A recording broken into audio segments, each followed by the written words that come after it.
ध्रुव तारा की कहानी। राजा उत्तानपाद ब्रह्मा जी के मानस पुत्र स्वयंभू मनु के पुत्र थे। उनकी सुनीति एवं सुरुचि नामक दो पत्नियां थीं। उन्हें सुनीति से ध्रुव और सुरुचि से उत्तम नामक पुत्र प्राप्त हुए। वे दोनों राजकुमारों से समान प्रेम करते थे। यद्यपि सुनीति ध्रुव के साथ साथ उत्तम को भी अपना पुत्र मानती थी, तथापि रानी सुरुचि ध्रुव और सुनीति से ईर्ष्या और घृणा करती थी। वो सदा उन्हें नीचा दिखाने का अवसर ढूंढते रहती थी। एक बार राजा उत्तम को गोद में लिए प्यार कर रहे थे, तभी ध्रुव भी वहां आ गया। उत्तम को पिता की गोद में बैठा देखकर वो भी उनके गोद में जा बैठा। ये बात सुरुचि को नहीं जची। उसने ध्रुव को पिता की गोद से नीचे खींचकर कटु वचन सुनाए। ध्रुव रोते हुए माता सुनीति के पास गया और सब कुछ बता दिया। वो उसे समझाते हुए बोली, वत्स, भले ही कोई तुम्हारा अपमान करे, किंतु तुम अपने मन में दूसरे के लिए अमंगल की इच्छा कभी मत करना।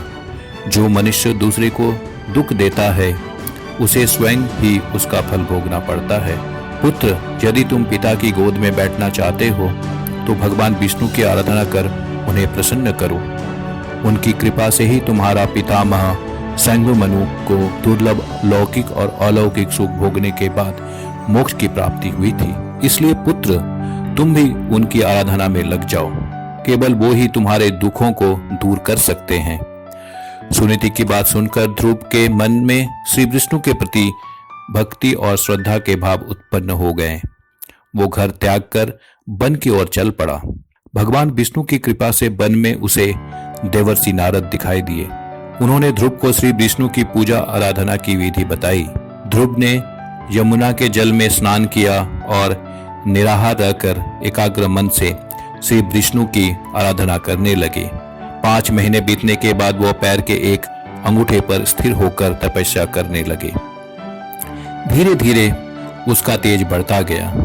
उसके तप से तीनों लोक कंपायमान हो उठे।